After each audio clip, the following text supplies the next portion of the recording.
Yo, yo, this is the state of emergency. Check, check. I need all my Knicks fans right now to grab your jerseys, your popcorn, your sodas, whatever you gotta do to get ready for this game. I don't care if you're a cheerleader, an athlete, a couch potato. We're here to restore the feeling. Matter of fact, how do you say it from New York? What I say from New York? Hey, yo, let's go, Knicks. Hey, yo, I bring that New York energy. Talking 42nd Street, alley hoop finger roll. Ain't nobody checking me. Crossover through the legs, step back, hit a three. Still up in the hood, but got big baller tendencies. She just trying to get flued out to John Kennedy, just to see the Knicks play, make a couple memories. New York, if you ain't from here, don't pretend to be. And if you ain't rocking with the Knicks, you an enemy. Yeah, look at us, whole city is wild. This is New York, why y'all ever counted us out? Any game we attend, yeah, we taking it now. Fast break on the court, all up and down. Lead a garden in the pigsty, yeah, we get it on this side. Bacon, egg, and cheese, or the lobster mac with the ribeye. Either way, we winning the overtime if we get tired. Get it with the team, yeah, that's just something we live by. Hey, yo, first quarter in, we gon' turn it up. Gotta warm up first, then we taking it dub. By the third quarter in, no, they ain't catching up. Gotta stay in the lead before that shot clock buzz. If the Knicks get a win, we gon' do it again. Make the finals once before, we gon' do it again. Bounce back in the fourth, we gon' do it again. It's been a while since the chip, but we gon' do it again, yeah. Yo, put your hands up. If you rockin' with the Knicks, put your hands up. Yo, put your hands up. If you from New York, put your hands up. Yo, look, put your hands up. If you rockin' with the Knicks, put your hands up. Look, put your hands up. Hey, yo, New York City, put your hands up. Sky, baby.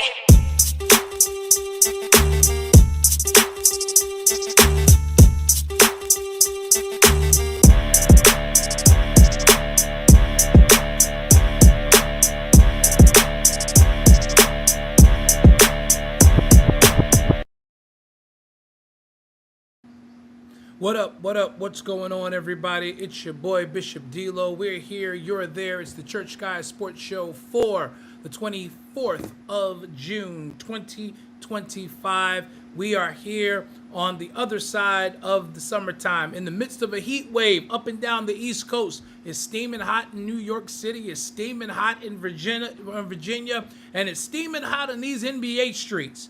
We got a lot to talk about tonight in the NBA. A lot is going on. A lot of different things that are happening and transpiring as far as what's happening with the NBA. The finals just ended on Sunday. We saw Game 7 for the first time in a number of years. Game 7 of the finals. The most watched game of the finals, of this entire finals, and the highest rated finals broadcast since 2019, which saw the Oklahoma City Thunder win their first championship in franchise history by besting the Indiana Pacers in a big way, winning Game 7.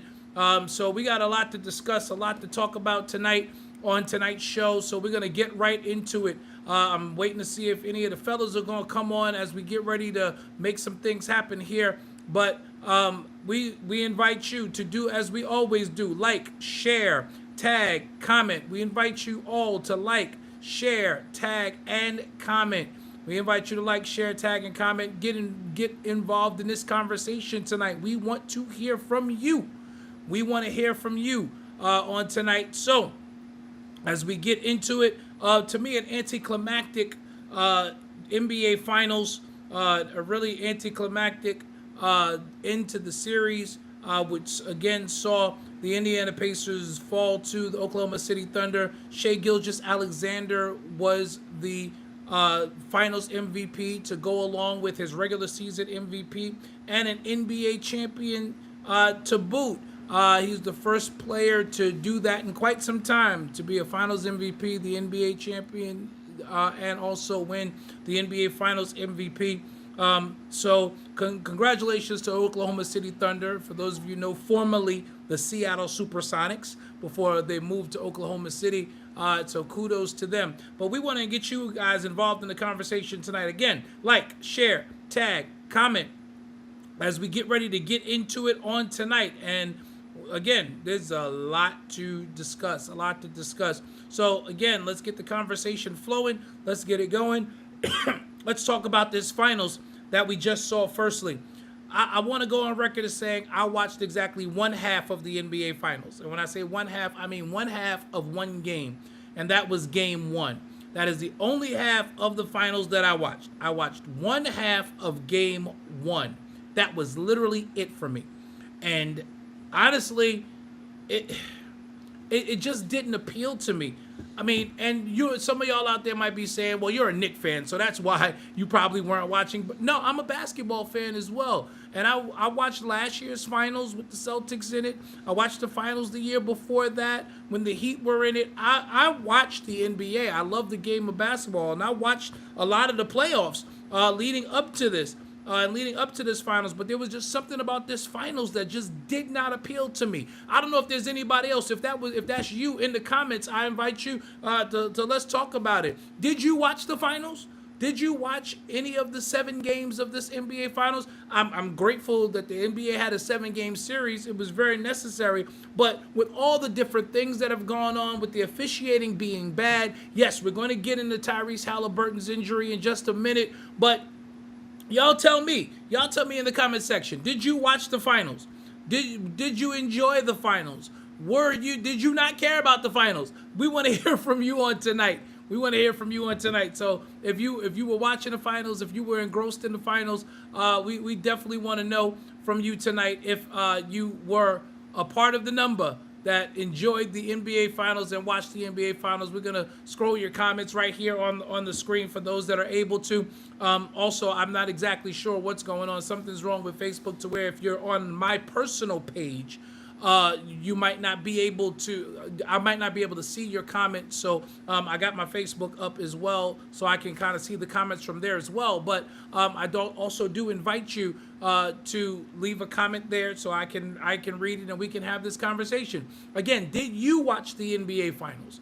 Again, I didn't. Again, not because I'm a Knicks fan, not because I didn't have a rooting interest, which is all very, very true. Somebody asked me earlier this week, about the whole idea of, back in the 80s and 90s, if your team didn't make it out of the playoffs, you at least rooted for your conference. And somebody asked me this week, was I rooting for the Indiana Pacers during the finals? And I told them absolutely not. I can't bring myself to root for the Indiana Pacers, especially not this version of the Pacer team, especially not, anything that had to do with Reggie Miller. As a diehard Knicks fan from the 90s on up until today, it's impossible for me to root for the Pacers. I absolutely cannot root for the Pacers. I can't bring myself to do it. I will never do it. You can't pay me no money to do it.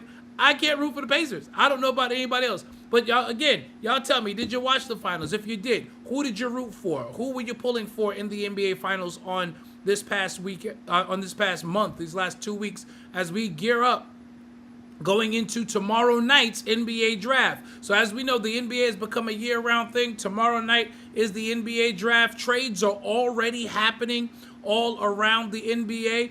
What did we see this weekend? This weekend, we already saw Kevin Durant traded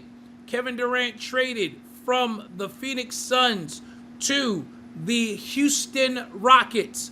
Kevin Durant is now a member of the Houston Rockets, traded for Dillon Brooks, Jalen Green, a boatload of picks, which I have no idea why in the world, if I'm Houston, I would trade any first rounders. Granted, Houston is a much better team. They were second in the Western Conference this year before they lost in the first round to the Golden State Warriors. But I just can't see making that deal. I don't know why you would make that deal if you're Houston. You got a nice young team that was already second in the conference.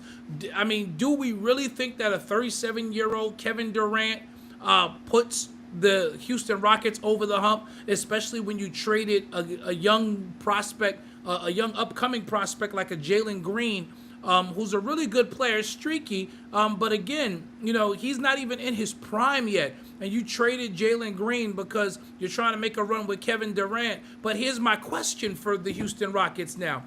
Is Kevin Durant now your number one option? Because if Kevin Durant is your number one option, you actually might be in trouble. I mean, for real, can you trust a 37-year-old Kevin Durant to be your number one option at this point in his career? Can you trust a 37-year-old Kevin Durant who's coming off of not one but two Achilles injuries? can you trust him to be your number one option? Can you trust him to do that? I don't think you can. I don't think there's any way in the world that you can trust Kevin Durant to be your number one option in at this space and time in his career. At 37 years old, you're telling me that Kevin Durant is your best option? Really?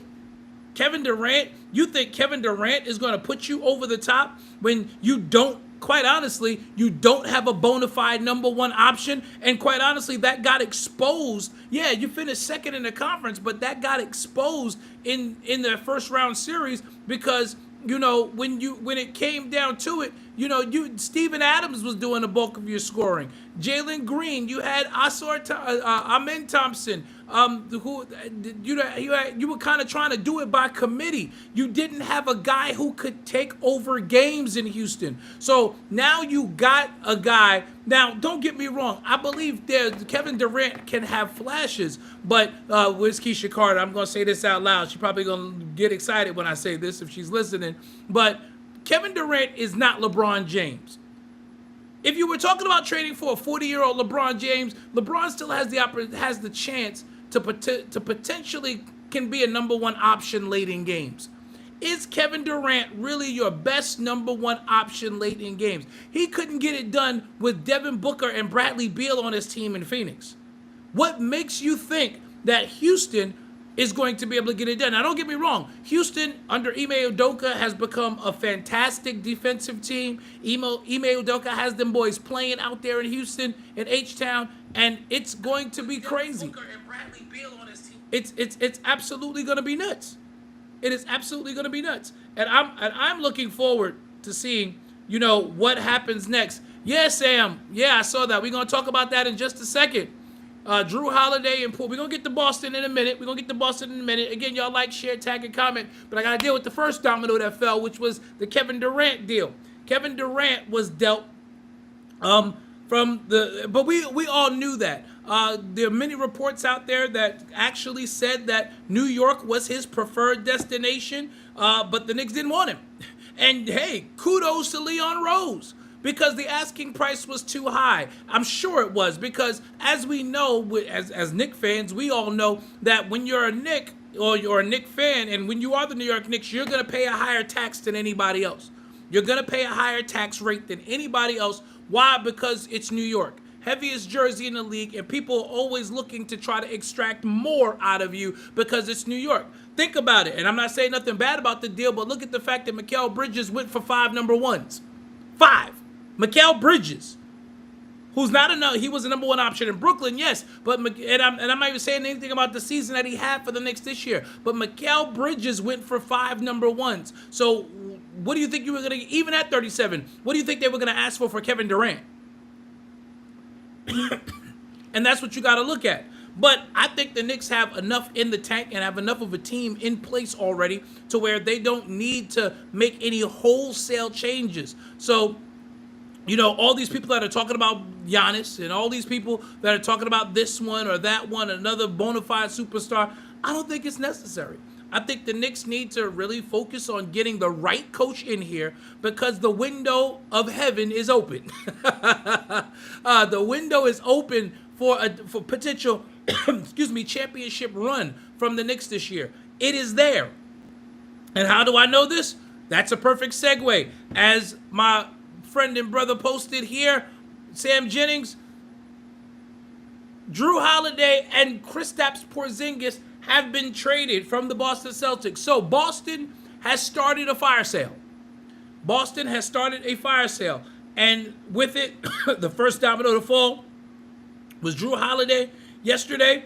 And today, Kristaps Porzingis was traded. Drew Holiday was traded just yesterday. Celtics reported to trade Drew Holiday to the Portland Trail Blazers for Anthony Simons. Which I think is a very interesting deal. Anthony Simons has not lived up to his potential as of yet as an NBA player. I have not seen Anthony Simons live up to his potential yet in Portland. Maybe a change of scenery will help him as far as coming now to the Boston Celtics. What do y'all think about that trade? Put it in the comments. What do you think about that trade? About Drew Holiday getting traded. CBS Sports graded the trade, and actually they graded the trade and they graded it an A for the Celtics. They graded it an A for the Celtics, and they graded it a C minus for the Trailblazers. So on paper, CBS Sports feels like the Boston Celtics won that trade. So it'll be interesting to see what Anthony Simons does in the Boston Celtics uniform. Celtics lose a valuable piece in Drew Holiday, who is getting older. He's 34. So they do get younger with Anthony Simons, but they do lose an elite defender and an elite ball handler. Someone who can take the pressure off, especially going into next season when they will be Jason Tatumless. But then they didn't stop there. Today, the Boston Celtics made a huge splash in trading Kristaps Porzingis. Kristaps Porzingis, the 7'3 Latvian, has been traded to the Atlanta Hawks. Kristaps Porzingis traded in a 3-team deal from the Boston Celtics to the Atlanta Hawks, in a 3-team trade that included obviously Atlanta and the Brooklyn Nets. The Nets who are kind of sitting this with the Nets, who I didn't think that they would make a deal like this. They get involved in the deal. They do get Terrence Mann as well as a draft pick in tomorrow's draft. Interestingly enough, the Brooklyn Nets have 5 picks in the first round tomorrow. They are retooling in Brooklyn. The Brooklyn Nets have 5 picks in the first round tomorrow. I think that's very, very interesting. So the Hawks deal for Kristaps Porzingis. They're going to pair him now with Trae Young, and that's going to be interesting. I do think that Kristaps Porzingis, if he's healthy, provides some elite scoring. He can provide some rim protection. I wonder what you do now in terms of how they treat their big situation out there in Atlanta. Do they play KP at the 4? Do they start him at the 5? They still do have a very capable center out there. So I'm not sure exactly what happens with this, but I do think that it was a very, very interesting deal for the Boston Celtics to make as they continue their fire sale. And there's also a report out that they are at least listening to offers for Jaylen Brown. So they're trying to get out. They're trying to get out of what will be cap hell with this second apron, and the second apron which has constricted them. And for those of you who are followers of the show, we've been talking about it since before the end of the NBA regular season. We knew that Boston's window was closing because they were just sold at the end of last season. With the new owners coming in this year, there's no way they were going to eat all of that salary. There's no way that they were going to sit there and take all of that on and attempt to do things in terms of keeping all that money on the books. And even at this point, to where you see that Boston is selling off, and the fact that you will not have Jason Tatum for the full season next season, I think Boston is going to take a mulligan on next season and try to retool for the future. They're not going to try to run it back or try to bring anybody back, and I think that's a smart move by Boston. I really think that the days of the super team and the dynastic super teams is really, really over, and you're seeing that. I heard some people say today, when Brian Windhorst said today on ESPN that he thinks OKC will be able to stick around for a while. I don't think so. It's a small market, and you got Shea, who's going to be. You got Chet, who's extension eligible this year. J-Dub is going to be extension eligible next year. Shea is going to be extension eligible next year. And Shea is probably going to be the first one after winning the Finals MVP and winning the NBA MVP this year, as well as winning the championship. He's going to probably be the first $70 million a year player. SGA is probably going to be the first $70 million a year player. And so with that happening, can Oklahoma City really afford to keep all of those three? Especially, you gave $98 million to Isaiah Hartenstein. I mean, well, $88 million, whatever it was. But you gave a boatload of money to Isaiah Hartenstein. He's a $20 million a year role player on your team. 4 years. 4 years, $80 million. You're paying Isaiah Hartenstein $20 million a year. Taking nothing away from iHeart, I think he's valuable. But at $20 million a year plus, and looking at that salary with the guys who are actually cogs in your offense like J-Dub, like Chet, and of course SGA, did you really need to pay Hartenstein that kind of money? And again, I don't say that as a salty Knick fan. I'm just looking at it from my financial aspect, understanding that the OKC Thunder are probably going to be strapped by the second apron as well. So we're looking right now at a changing landscape in the NBA, a really changing landscape that will more than likely find us in a very difficult position in terms of these teams being able to continue their runs. From that, let's talk about the NBA Finals, and let's talk about the losing locker room in the Indiana Pacers, who unfortunately lost Game 7. Tyrese Halliburton, prayers for Tyrese Halliburton. I know we mess with him. We call him Halle Berry, and I think of him as a front runner as a player. That has not changed. But you never want to see a guy go down with an injury the way he did. And Halliburton's injury was gruesome. And, ESPN, I know we're in the era of shock TV and all this other stuff. But ESPN, did you really have to play that Achilles popping so many times? They slow-moed it. They zoomed in on it.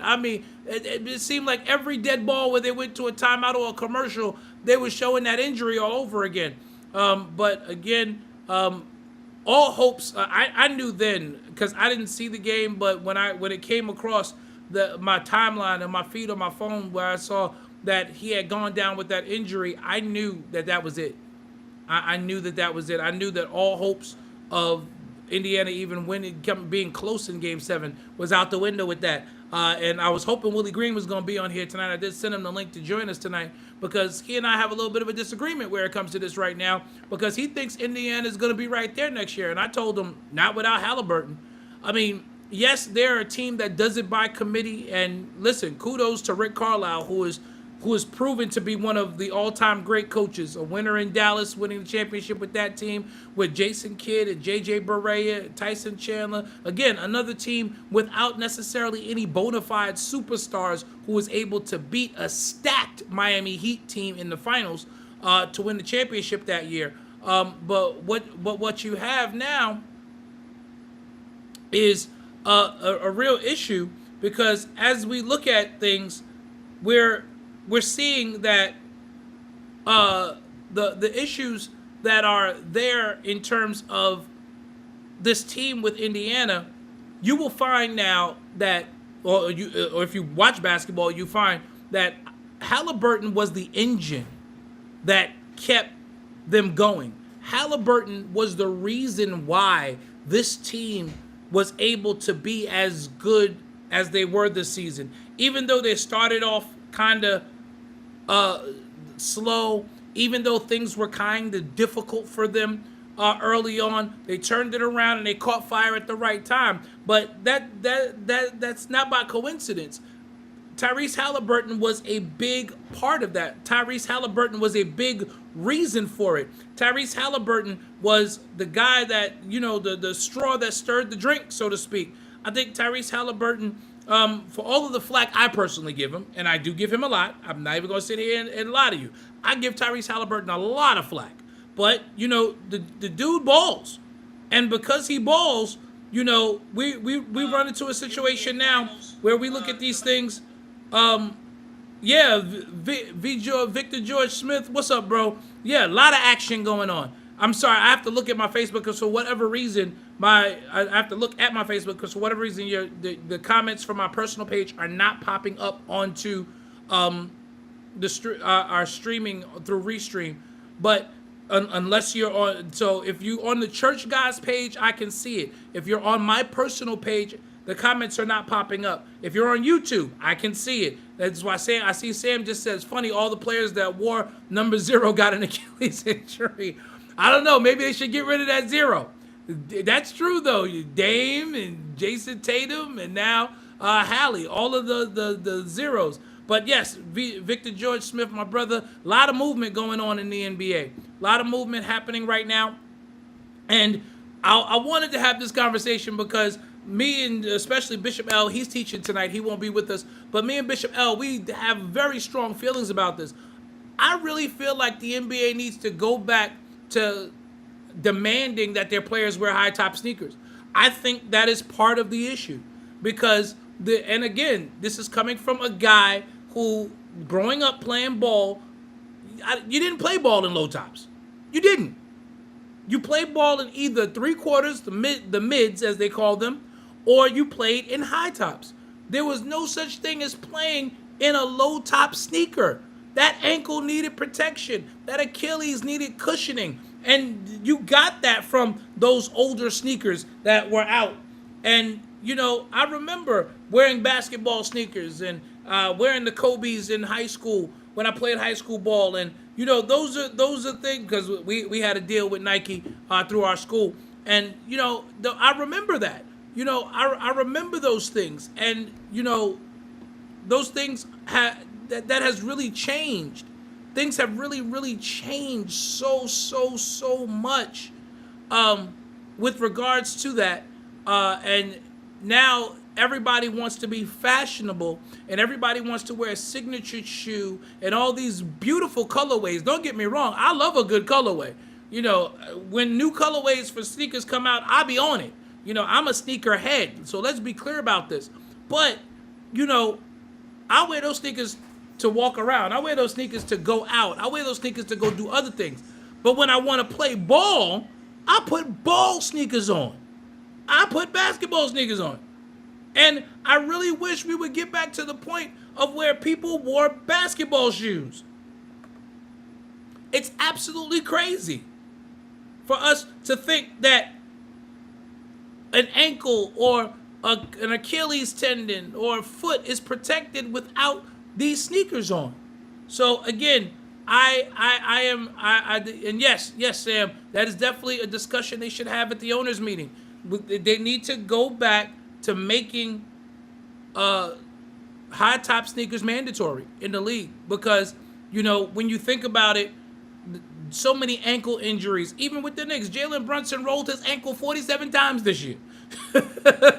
I've never seen. Now, granted, he came back and he was good and he played well, but that's dangerous. And most of these ankle rolls, I can't tell you in my lifetime. In fact, no, I can tell you. I can count on one hand, all jokes aside. And I played, and I'm not even talking about playing street ball, but if you add in street ball, but I played organized basketball literally from the 5th grade until I started college. I played organized basketball in some way from 5th grade all the way up to my freshman year of college. I didn't play in college, but I played AAU. I played in high school. I played in junior high. And I played in elementary school.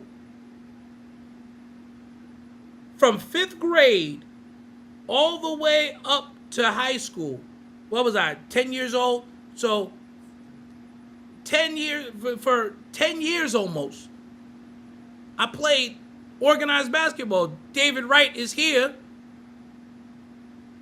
What it do, my brother? What's up, Loeb? What's going on? What's going on? Y'all like, share, tag, and comment. We got David Wright here, so you know it's about to get real good. I'm flying solo today until you came on, but we just recapping everything that's going on in the NBA right now, and I'm talking about all of these injuries that we saw in the playoffs. Dame Lillard, Jason Tatum, and now Tyrese Halliburton. All three. Sam Jennings, my boy, made a point. He said all three of them wear number 0, so maybe it's the curse of the number 0. There you go. But we've been talking about it. You know this. We've been talking about the lack of high top shoes. That's exactly what it is. That is exactly what it is because they almost wearing church shoes out there. Not church shoes, bro. They out here wearing, and the shoes are cute, but it's no support. I said that. Yeah, no support. I just said this, Dave. Like I love a good colorway, but I wear those sneakers to go hang out. Not to play ball in. To play ball in. I might wear a pair of those to church. I might preach in a pair of those, but I'm not playing ball in them. Yo, I've never seen, and most of them are the same kind of Achilles injury. Yep. And it's not just like they're playing ball with these little cute shoes now. They in AAU playing with these cute shoes for years before they get to the league. And that Achilles ain't gonna take that kind of beating for no 20 years. Right. So they gotta do something about it. And once you rupture your Achilles, you ain't gonna have that same movement. Nope. You ain't never gonna have that same pop. So they got to do something about this. But ain't no Knicks messed up their Achilles. Thank goodness. But I even said it. But like even with JB, like how many times did JB roll his ankle this year? Like 3 or 4 different times, man. And I was just saying, like I played organized ball from 5th grade up until college, and I can count on one hand how many times I rolled my ankle in all those years. Right. I can count on one hand. This dude rolled his ankle 5 times in one season. And some of them ain't even. I can understand you falling on somebody's leg. Some of them he just dribbling and he'll roll his ankle. Yeah. No support. No support. No support on those ankles. So I'd ask the audience, I'm going to ask you, did you watch the NBA Finals? No, I watched the game. I watched the highlights. I think we all did. I think we all kind of did. I watched the second half of Game 1. That's all I watched the entire Finals. As far as actually during the game, I watched the second half of Game 1. That was you did better than me. I ain't watched that. That was it. It's 2 small market teams. I said it. And the only real superstar, it wasn't really superstar against superstar. No. You had Shea against a bunch of great players with Indiana. I still don't believe Halliburton's a superstar. Agreed. So you didn't have that marquee matchup that people that you can really promote. So it was regular to me, man. And that's not just me hating because the Knicks wasn't. And you sound like me when I open the show because I'm like, I know somebody gonna say I'm hating because I'm a Knicks fan, but no, I watched the NBA. I watched Boston in the finals last year. I watched Miami in the finals the year before that against Denver. I watched it because I watched Jimmy Butler go up against Jokic because those are superstars. Superstar, absolutely. But and then it felt like it was like a week before the next game, you know? Yeah, they spread them out this time. I mean, they dragged this series out literally for 2 weeks. Absolutely. They dragged it out for 2 weeks. And they kept it going. And what kills me because they did every other day for the conference finals, and then they did every 3 days for the finals. No, stay every other day if you're going to do that. And the crazy thing, the travel time from Indiana to Oklahoma City, you can almost walk. Right. You can walk there. It's a 2-hour flight. Yes. It's literally a 2-hour flight. What do we need? It's not like you're going East Coast to West Coast. I can see you. Okay, we need an extra day because they got to fly across country. No, you didn't have to do that. There was none of that. Phyllis Brantley said, watch Game 7 knowing that it should. Phyllis, don't get us started. Please. Oh, no. Please don't get us started. Because, and I'm sure you did as well, I just kept thinking, watching the series watching the highlights of the series going, if we were in this series, we would win this thing. Man, we surely had a chance. Because if Indiana could push them to that with no superstar, we got 2. Yes. We have 2. Like, I think just like because people are like, oh, they wouldn't have got a game off of Oklahoma City. Did you see what they did to Boston? Yeah, there you go. The playoffs is a different beast. Yes, Oklahoma City beat us. And people forget, in the first Oklahoma City game, both Oklahoma City games, we didn't have Mitchell Robinson. And in the first Oklahoma City game, Oklahoma City only beat us late in that game because Shea got hot toward the end. But other than that, we were in that game. So, I mean, yeah, Phyllis, everybody, but people are never going to admit that, Phyllis. because they hate the Knicks. You know that. You know that. And I'm finding out how much it ain't just the fans, the basketball fans that hate Knicks. Executives hate Knicks. Yeah. Yeah, we've been talking about that. And Good, they hate us. good. God Almighty. And because I was talking about the Kevin Durant trade, and I'm like, Houston got 4 first round picks. Houston gave up 4 first round picks for Kevin Durant at 37 years old, and I don't think he's a difference maker at this age because No, you lacked the number 1 option, and you gave up a young Jalen Green and 4 first round picks for a 37-year-old who has had not 1 but 2 bad injuries, including a torn Achilles. yes. Bad move for them because they also gave up the heart of their team, Dylan Brooks. And that's very true as well. I didn't even think about the Dylan Brooks aspect of it. The problem with Houston was they were missing a killer at the end of games against the Warriors in round 1. The Warriors had Steph Curry. There was no counter for that. So you got a guy in Steph Curry who's going to put you to bed at the end of the game. Houston didn't have that, so they couldn't put games away. They were the 2nd seed in the West. They didn't need Kevin Durant. No. They didn't. They needed to let Jalen Green continue to develop into that killer. The man was averaging 20 points a game. Let Jalen Green develop it, but they gave up on Jalen Green, traded him to Phoenix, and now you bring in Kevin Durant as a rental. So you're going to give him an extension and let him play till 40, and you think in the West of all places, that's going to get you over the hump? Listen, Ime Udoka is a great coach, but Kevin Durant doesn't move the... In fact, no, Kevin Durant moves the needle backwards, to me, at least. He's going to be that corner. He going to... I see Durant end up being a corner 3 guy. Wow. You think that's what he's going to end up doing. Wow. He going to end up... Because he ain't got the... He's the floor like he used to. No, he can't. He can't defend like he used to. He's not defending like he used to. And he definitely ain't going to be doing the back-to-backs. He ain't going to play but 60 games. He's 37. And I'm like, yo, I don't make that kind of investment in a 37-year-old. And I know some of y'all haters out there going to say, well, the Knicks traded 5 first-rounders for Mikal Bridges. Absolutely true. Here is the difference. We pay a higher price for players in New York than any of y'all pay anywhere else in the country in the league. Like Dave just said, executives hate us. So if they're going to deal with us, they're going to try to get everything they can out of us. That's Absolutely. just the way it is. That's why people are like, oh, how could you trade 5 first-round picks? It's the Knicks.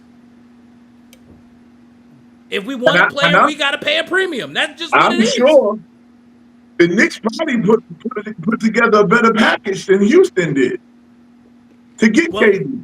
Well, no. What came out last week, I don't know if you heard, what came out last week is New York was actually his preferred destination. And Houston reached out to the Knicks. The Knicks was like, we good. The Knicks was like, yeah, we good. That price is for what y'all asking for, we good. No, price too high. For a 37-year-old. Right, for a 37-year-old. Wants a contract extension. Exactly. And that's why I said, listen, they can say what they want about the coaching search. I believe in Leon. The man has not made a wrong decision yet. So even with the firing, and this coaching search, I'm going to give him the benefit of the doubt. I mean, partly because, yes, I wanted the coach gone. But people are like, well, the Knicks are still looking for a coach. Yeah. Okay. Well, the NBA draft is tomorrow, which, by the way, it is. NBA draft is tomorrow. Knicks don't have a coach in place. Not a big deal. It's not like we have a pick in the first round anyway. We got pick number 50. Right. We don't even have a pick. So it's not a big deal for us to have a coach right now. Because it's not like the coaches, we would be picking a player that a coach wants because we're not picking anybody. Whoever we pick at 50 going straight to the G League. Going straight to the G League. Exactly. But I don't think we should have fired my man. I know you don't. It's not looking good. I won't even say it's not looking good. From what I hear, there's still a chance at Jason Kidd. I don't necessarily like Taylor Jenkins. I think Mike Brown is good, but I don't know if he's the right fit in New York. I still think you need to call Mike Malone. I still think you need to call Mike Malone. That's what I think. Because we can't get a rookie to come in and a rookie Right. coach ain't gonna work. The only way you get a rookie head coach in here is he's got to be like a basketball savant. He's got to have been like honestly, the only rookie head coach I would accept would be Johnny Bryant. And that's because he knows the system and he is a championship level coach. So he's been a lead assistant on really great teams, so that's different. This other guy that they're talking about from Minnesota that they got permission to interview, I'm like, who even is this guy? We don't even know. And not that a no name couldn't be great, but if you're gonna run it back with the players that you got, and you give me your thoughts on this as well. If you're gonna run it back with the players that you got, you want to bring in a voice that you know that those players, Karl Towns, Jalen Brunson, Mikal Bridges, OG Anunoby, Josh Hart, you need somebody that they're gonna respect from day one. And some no-name assistant is not it. No. So I don't think we have the on-court coaching that can make up for that. But Jalen Brunson didn't seem like he's a superstar, but I don't think he's on the court coach. No, Jalen Brunson, he runs the offense and he does what he's told. And I think that was part of the problem that they had there's a fine line, and you know this because you're a ball player. There's a fine line between a coach that lets you be free and a coach that brings in structure. So to me, a really good coach does both. There are times where you're allowed to freelance and do your thing, and then there are times where, Coach, I need you to call a play here. Coach, I need you to tell us where we need to be here. And it looks like from the reports that Tibbs didn't do enough of the latter to keep his job. He did, when I'm hearing that an NBA team is not scrimmaging, like, what are we doing? At no point in the season, right? You're not scrimmaging. An NBA team is not practicing late game situations. We practice late game situations in high school. Right. Like, you're not practicing late game situations in the NBA? Really? So I think those are the things that got Tibbs fired. I don't even necessarily think that with all this coming out, I don't even necessarily think it was the X's and O's part of it, but the lack of adjustments and the fact that the team seemed to be ill prepared because again, and that showed in game 1 against Indiana, because there's no way you lose a 17-point lead in the final 5 minutes of a game, a 14-point lead in the final 3 minutes if you're prepared late game. At home. If your coach has you in a space where you know what you need to do, and even if you forget, that coach calls timeout and goes, all right, yo, we practiced this. We know how, let's close this game the way we practiced it. And they weren't doing that. He's letting them go, and I'm like, are you going to call a timeout? Like, dude. So, I mean, I think those are the things that really got Tibbs messed up, and unfortunately, listen, I don't hate Tom Thibodeau. I want to be clear on that. I don't hate Tom Thibodeau. McCants does. Bishop Jason McCants hates Tom Thibodeau. He's been hating all year long. I never thought Tibbs was gonna be the guy to get us over the hump though. And again, not because he's not a good coach, but he's not the right coach for this situation. And again, the Knicks went out, I'm sure to a certain degree against Tibbs' wishes and got more offensive-minded players like Karl Anthony Towns, and that changes the dynamic. But it's your job as the coach. You're the defensive guru. Find a way to hide Cat. That's your job. We brought him here because we need to score points. So now, defensive guy, we got the point. And the Knicks showed, even without a game plan, they were the 5th-rated offense in the league. Can you imagine what would have happened if you had a coach that actually coached offense? Without scrimmaging. No scrimmaging. No real set plays. The whole first half was scrimmage. Right. They got the first half of the season was them scrimmaging. But remember, from the beginning we kept saying, something's off. They're not gelling yet. But that's why you scrimmage. You scrimmage so you can gel. Yeah. That's what makes Halliburton. That's what makes Halliburton good in Indiana, because he can throw those no look passes because they clearly scrimmage and he knows where guys are going to be, so he don't have to look. He just puts the pass there. I'm going to throw the ball to the corner because Obi's going to the corner. I don't have to look over there. We practice this. Obi's going to the corner. Obi, you got that. Siakam's cutting to the basket when I make this drive to the left. I'm not even looking that way. Hit him in stride. But this comes when you know your personnel. The Yeah. Knicks is dribble. Like, if you notice, with JB, most of his passes, most of his assists on backdoor cuts and stuff came to guys who he was familiar with. Mikael Bridges. Because at Villanova, they played enough together to where when he made certain moves, they knew where he was going and he knew. But if you scrimmage, you could have got OG involved in that. You get Cat involved in that. And so now he knows where 4 guys are instead of just 2. I need to look and see how many alley-oops did JB throw to Karl Anthony Towns this year. None. I didn't see any. I don't think he threw him any, actually. Wow. And I think I only saw him throw like 2 or 3 to Mitch.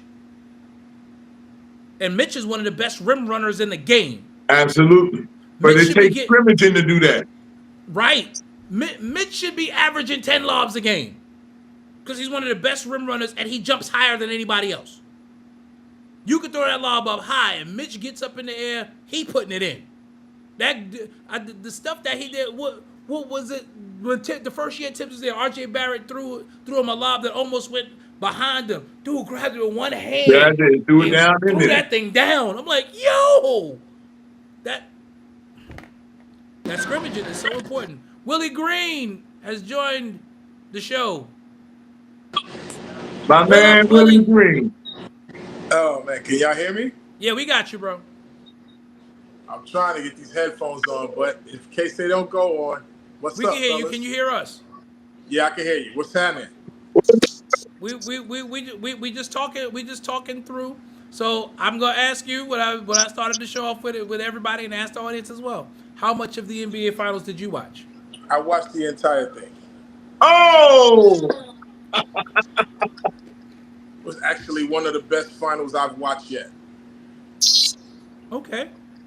Small market teams bidding for a great big prize that we haven't seen in maybe a couple of decades. Let's see, the last 2 finalists that we watched in that probably was the ABA days, maybe, if I'm not mistaken. In terms of small markets, yeah. It's The small- NBA has never had 2 small markets in the finals at the same time. Yeah, That does not But happen. good. In fact, I marketing think strategy. there was a stat out that this was the first time in like 15 years where the NBA finals did not have or the NBA champion would not come from either like California or Texas. Right. And That's crazy. Good. That's I crazy. think it was. Yeah, that is crazy. I think it was a good marketing strategy by Adam Silver. He needed something to kind of boost his notoriety as far as the league is concerned, because he's been not doing well in popularity as far as being the commissioner for the last few years. And I think this kind of helped him out. Not only having 2 small market teams vying for the title, 2 budding superstars, SGA. And to me, I mean, a lot of people might not agree with me, but if Tyrese Halliburton has not made people believers in this playoffs, he's become a superstar for his team. And even though he got hurt, and I'm sorry to say that, I'm sorry that he got hurt. Oh yeah, definitely. Again, definitely prayers sorry for that he got Tyrese hurt. Halliburton. But I think that he has. Listen, turned he a was lot of gearing heads up from dust. from what I understand, because I didn't watch it, but from what I understand, he was gearing up for a big Game 7. Yeah, he hit 2 3s. He hit 3 threes in a row, and then, but for me, it's so ironic of watching how KD got hurt a few years ago in the finals against Toronto. So it was kind of like deja vu a little bit, and but if he hasn't turned any doubters around about his game or how he can lead, he's done so in these playoffs and especially in these finals, especially Game 6, knowing that he was hurt and he gutted it out and got them a win to even get them to a game 7. Hats off to Hallie. And I know me and you were having a little bit of a chat earlier today about what they're going to do without him. I think just my opinion, of course, I think they're going to do pretty good, be that now a lot of these role players that were role players in these finals are going to get an opportunity to kind of blossom without him being the, like you said, the engine that runs the car. So we'll see how Carlisle readjusts, in the offseason, because there's going to be some readjusting. They got to get Miles Turner signed back because now he's a contract that is expiring. He's the longest tenure in Indiana. So they got to try to keep him happy. Otherwise, then I say if they lose Miles, then they're going to have some real problems. So, but otherwise, it was good finals. SGA did what he was supposed to do, bring the championship home. And, hats off to them. And it's always going to be the question from us basketball aficionados, can they do it again? Well, that's what we're talking. That's what I was talking about early on in the show before Dave came on. Just looking at the apron and the fact that Brian Whitehorse said today on ESPN that he believes that OKC is positioned to be that team potentially. I disagree because I'm looking at the fact that you're going to have to extend SGA, who's now coming off a banner year. I think league MVP, yeah. Finals MVP. Winning Western the NBA Conference, championship. Western Conference MVP. Western Conference championship MVP. He cleared the table, so it's nothing that they can say or do. He pulled the Jordan. That's right. He pulled the Jordan in terms of awards. He did it all. He did it all. And, so he's going to more than likely be the first $70 million a year player.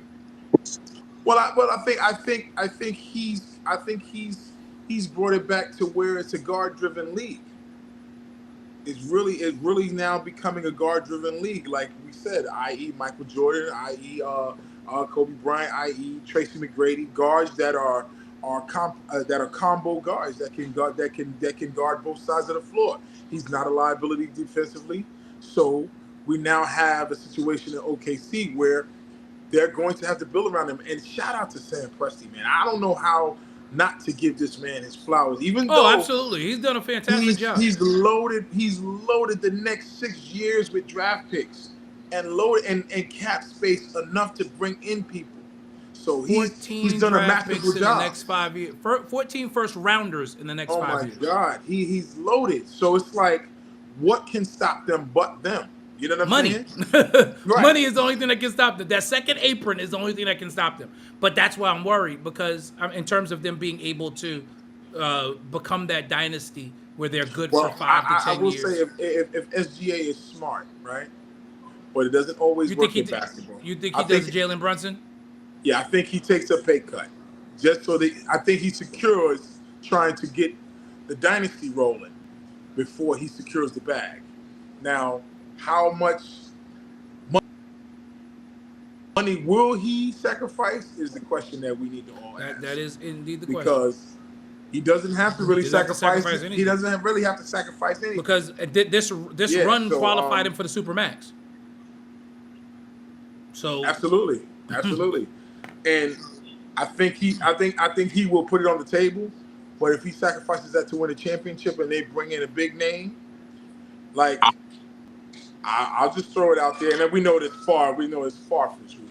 Like, let's say if they looking at a Giannis and giving up 5 first rounders, looking at somebody like that to walk in there and say, look, I know you got a chip. I know I got a chip. Let's go get 3 of them. Both here. Right, let's go get nobody 3 can stop us. Let's go get 4 or 5 rings. Right. Let's go get 4 or 5 rings if we can. And it's possible. It's possible because now you got eyes looking at Oklahoma City as a marquee destination to go because they've secured that first title. Because I was gonna go someplace else, but I just thought about this. I gotta go here, and I think the audience will appreciate it. I know you guys will as well. That raises another question, though. What do we say about the current state of the psyche of today's NBA player? Because we're talking as older gentlemen who come from the era of ring culture, where chasing the championship was more important than chasing the bag. Winning multiple championships was the goal. SGA is 27, and he got one. He may say, nah, I want all 70 million per year for the next 5. I want that 350 because I'm not into this ring culture stuff and I got one. But where does that leave Chet? Where does that leave J-Dub? Because you got to pay. All three of them need to get paid in the next 2 years. Yes. To keep the nucleus, absolutely. So I don't know that he does that. Like, but I think agree. you know what I think. If he's the type of player, but honestly, I have not seen the mindset from SGA. I think he's taking that money. You think he takes the money? Okay. He's still in a small market. If he in New York, LA, Chicago, that makes up. LA makes up for taking a pay cut. You got your deals, the movie deals, you got all that stuff coming. But he in Oklahoma City. Still mad about that, but that's another conversation. But One you know pick what? before You know what? SGA, And I the can Knicks kind of took agree. Kevin And you know, Knox. I just saw your name, Dave. I just saw David. Oh yeah, he's been there for a while now. Well, I agree with David because of the simple fact that let's think about one caveat when it comes to SGA. He was already in Los Angeles, and Steve Ballmer and them gave him up. So I could see if he wants to go and get the Supermax now, being that he's already secured a legacy, knowing he's going into the Hall of Fame. Doesn't matter if he never wins another chip.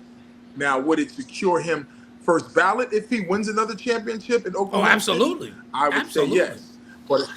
I would say yes. But if he doesn't win another championship, he's automatically a Hall of Famer because he's run the table when it's come to statistically winning out a season. 68 wins, the most wins in Oklahoma City. Regular season MVP, scoring title in the playoffs, and also finals MVP. So he's run the table this year where Kareem, Shaq, Mike did it. So he's in a big amount of company that can never ever deny him. So I think I would not be upset if he goes for it, but I would applaud him if he gets greedy as far as I want to knock a lot of people off before I go for the Supermax. I want to see if we can run it back. Like there's a lot that can be said about where because he holds all the cards. Absolutely right true. He's a king, and I'm gonna say this, and I know people ain't gonna agree or they can disagree with what I'm about to say. Right now, currently, with the current state of the NBA, Shai Gilgeous-Alexander is the best player in the world. Okay. Hands down. You won't get no argument here. He's the best player in the world.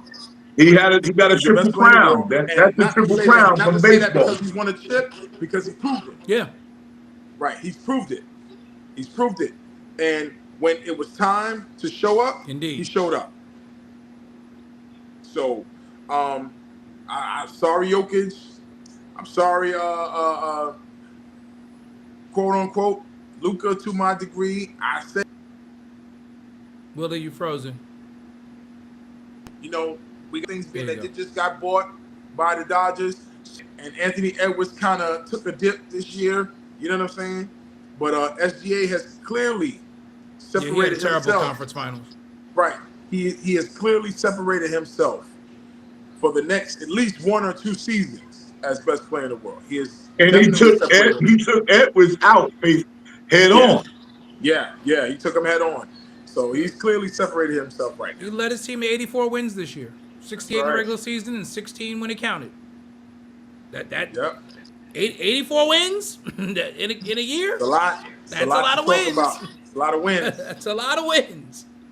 And to not lose 2 games in a row. Nope. At no point all season. Correct. All season. That's hard to do. They never had a losing streak this year. That is crazy. And to run that back from last year where they had a letdown in the playoffs to say, listen, we can't have a lull like we had last year. Like they lost 3 straight in the playoffs, going out the door. That's coaching, and that's players saying, listen, we going into off season and we not taking no for an answer this year. And shout out and kudos to them, man. They got it done. They got it done. They earned this championship. There is no one can say that OKC didn't earn it. I want to say this about Kevin Durant, and I'll say this, whether I get fees and people that don't like me when I say this about Kevin Durant, what he said today was some sucker-ish right there. What he said? I didn't see. What did he say today? Is there because there should be an asterisk next to OKC because Hallie was hurt. Oh, You're on the come floor, you're not on. hurt. You're on the floor, you're not hurt. Wait. Oh yeah, it was said in some blogs and in some basketball blogs. How would it be an asterisk when he started Game 7? He got hurt, That's my whole point. but he started games. He wasn't out for the series. He played in every single game. Right. And Kevin Durant's championships have asterisks because you went arguably with the greatest shooter that we've ever seen in his prime. So 2 of the greatest shooters. 2 of the greatest shooters. So your championship MVPs have an asterisk because you didn't do it by yourself. Correct. SGA had a Robin, but SGA was clearly the better player on his team. Absolutely. And the better player in each series, bar none. Each series, for the exception of Jokic. For the exception. Each series SGA was in, he was the favorite. He was the favorite, even with Denver. That says a lot of hatred because KD couldn't get it done in OKC. Up 3-1 and lost 4 straight. And he had James Harden. Up 3-1 and lost 4 You got Westbrook and you got Harden. Yeah, Westbrook and Harden didn't get it done. Didn't get it done. Didn't get it done.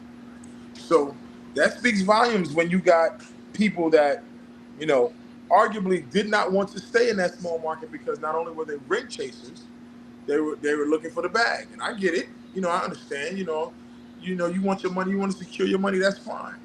But don't hate now because the place that drafted you or the place that you moved into that drafted you from Seattle, they got it done. Sam Presti, he played the long game and got it done.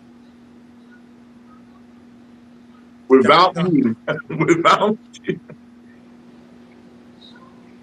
Listen, Sam Presti has done an amazing job. And again, like you said, he deserves his flowers. Kudos to him because he built an amazing organization and team. Dinegal, nobody knew how good a coach he was. Absolutely. He came out of nowhere. He's come out of nowhere. And that's good to see because we're used to seeing the norm, the old heads staying around too long. And like we say, you can't teach the old dog new tricks. So now we're seeing an NBA that is flourishing with young coaches that are coming from overseas, and some of them are coming from within the organization, and they're giving them a shot. And he's gonna be the blueprint next year because everybody's gonna try to copycat. It's a copycat league, you know that. Oh yeah. Right. This is a copycat league. No matter how young it gets, no matter how old it stays, the sets the table for every team in the league to come back next year and try to look exactly like them to beat them. So you watch how teams you pay attention. And that's why I'm scared. Attention to what's happening in Boston right now. Pay attention to what's happening in Boston. I'm scared the Knicks gonna go get a no-name coach. They're gonna go get some coach that don't know that ain't on nobody's radar. But I'm I said, it's already happening. Okay, we can't win with this guy. We gotta let him go. So we gotta find somebody that nobody knows about. That would drive New York crazy. It would, but there is precedence and history for it because you got to remember Eric Spoelstra was a nobody. He was video coordinator. That's true. But Riley saw something in him. Dinegal, nobody heard of Dinegal. Nobody heard of that guy. Do we trust Leon Rose that much? Do we trust him that much? Like I said, Leon Rose has not made a misstep yet. He hasn't. So I'm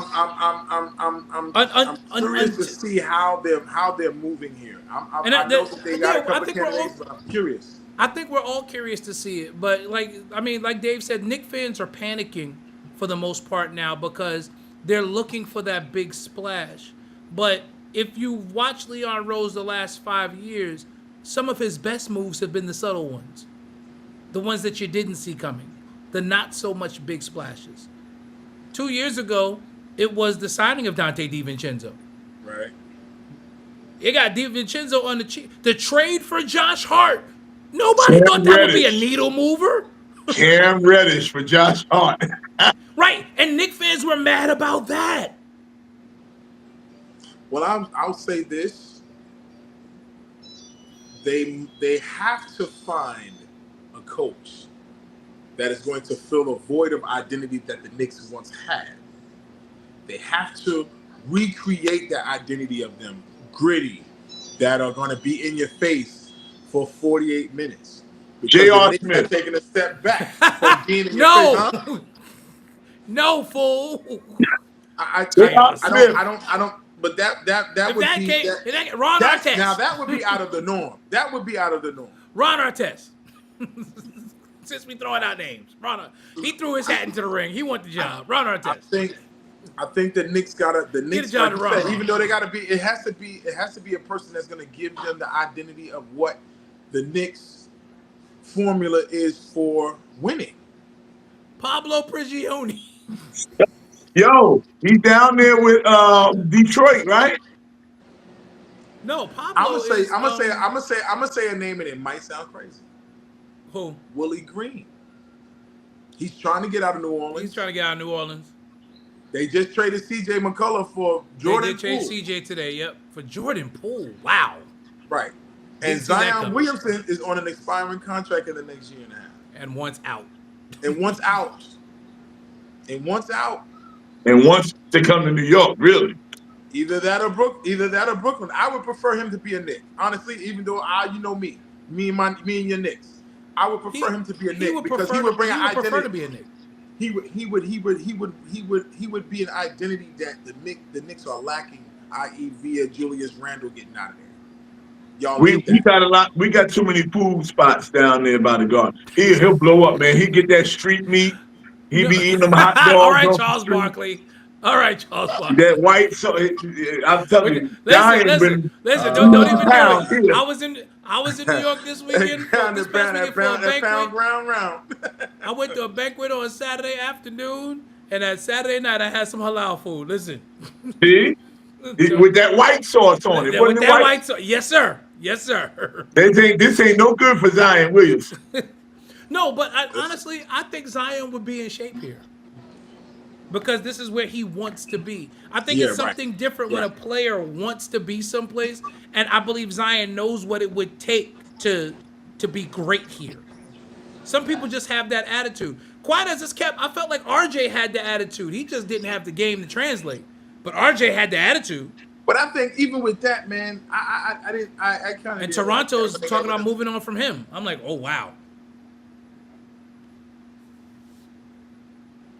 Yep. Toronto's talking about moving on Well, from yeah, him. man. Because they're gonna build around Scotty. But I think it's just, man. Scotty it's and one of- Grady Dick. I think they didn't give him enough time. Yeah, right. I think they just didn't give him enough time to develop. Because players need to play. He's a one and done. So what's your expectation from a one and done? To develop and to keep developing. He came out of Duke without a jump shot. So it's not like they knew this. They knew this when they drafted him. So your job as an NBA team and organization, you're expected to develop this guy. Not expect him to already be developed.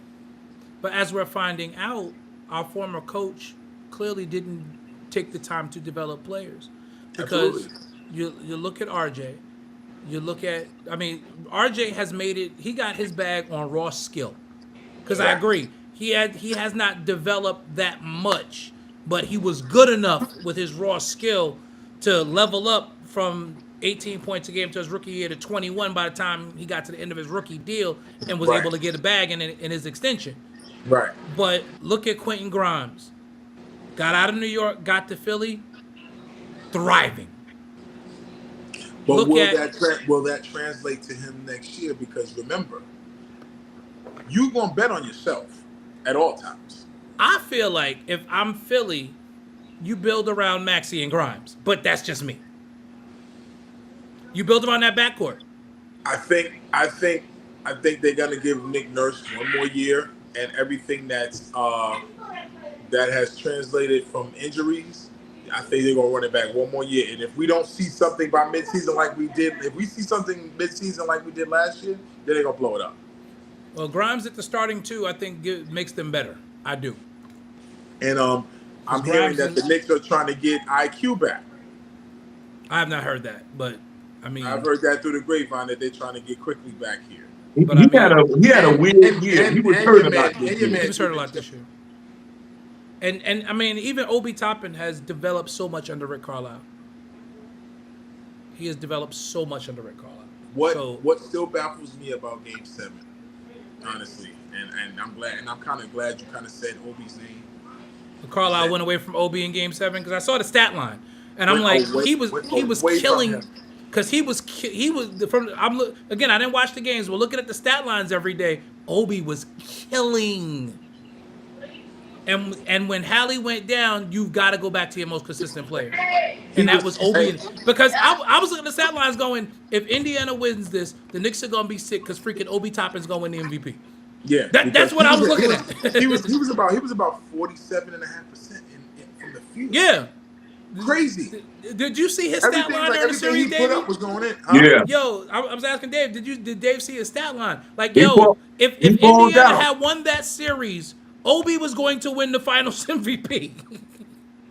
Obi was going to win the Finals MVP. But Carlisle pulled him in the second quarter. I didn't see him the rest of the game. I'm like, he keeps getting stuck behind an all-star power forward. Right. That's what keeps happening to him. Breaking news, Dallas Mavericks have re-signed Kyrie Irving to a $119 million extension. Wow. 3 more years at $119 million. Irving declined his $43 million extension. As he should.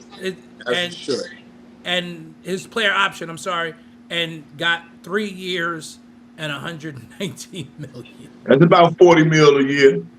Bye-bye, Anthony Davis. You think so? Yes.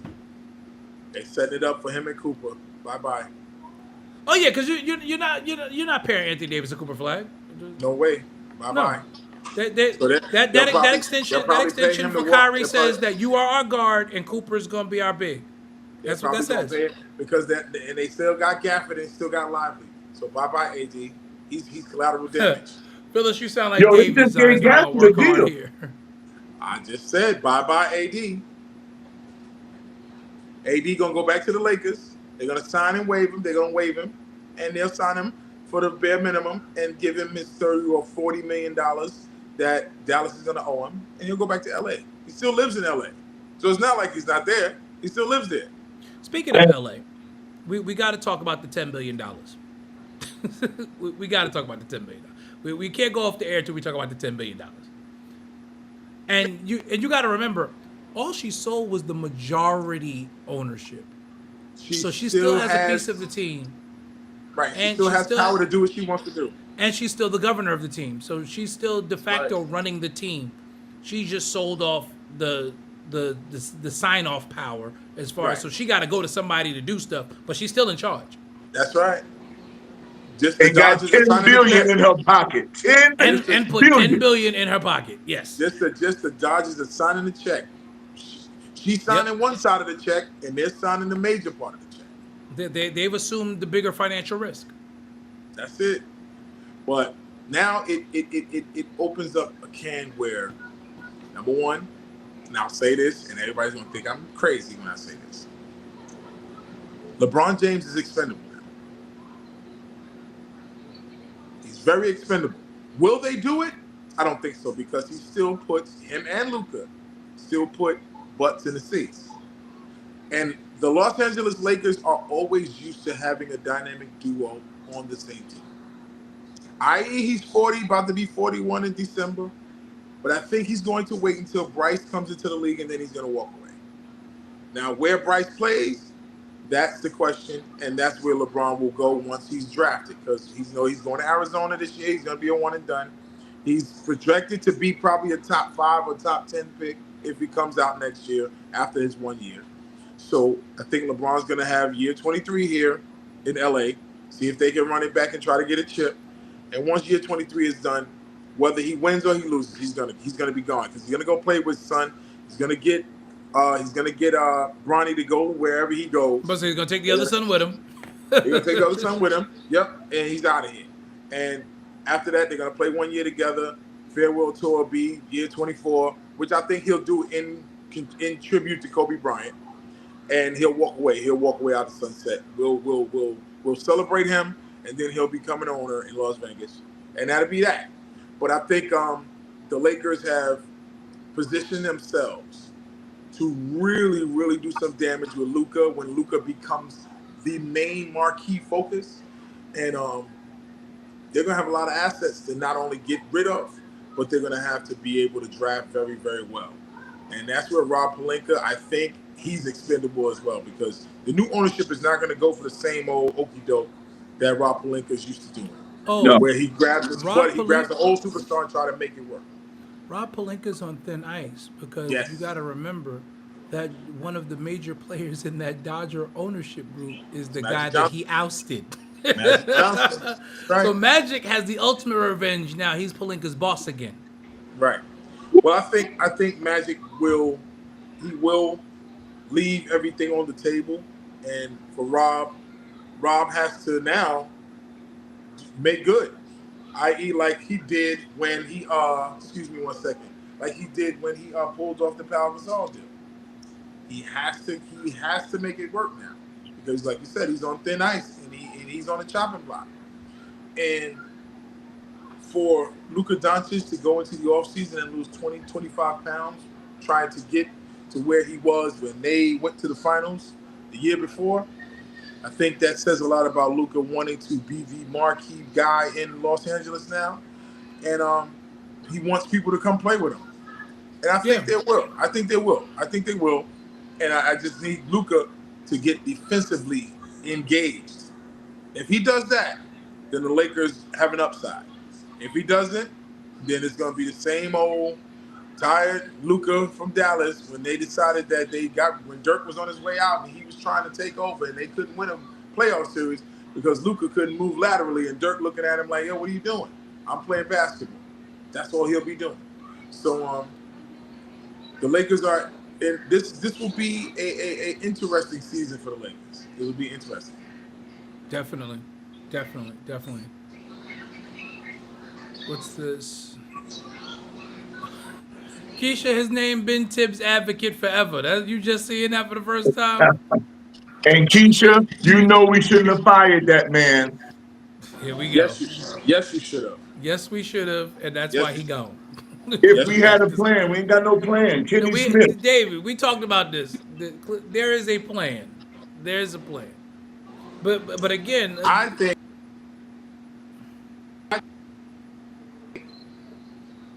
the plan was for, this is me, talking as a New Yorker that loves to see, like I always said before, even with my trolling of the Knicks for many years. right, Keisha. Oh my God, David, let it go. NBA basketball and playoff basketball is not real playoff basketball without the Knicks in it. The Garden has been a staple. The Garden is a staple for playoff basketball. But you have to have someone that not only now Tibbs for 5 years embraced that, but he did not embrace the changing of the way basketball was being played. Yet again, because he always falls victim to that. He did it in Minnesota. He did it in Chicago.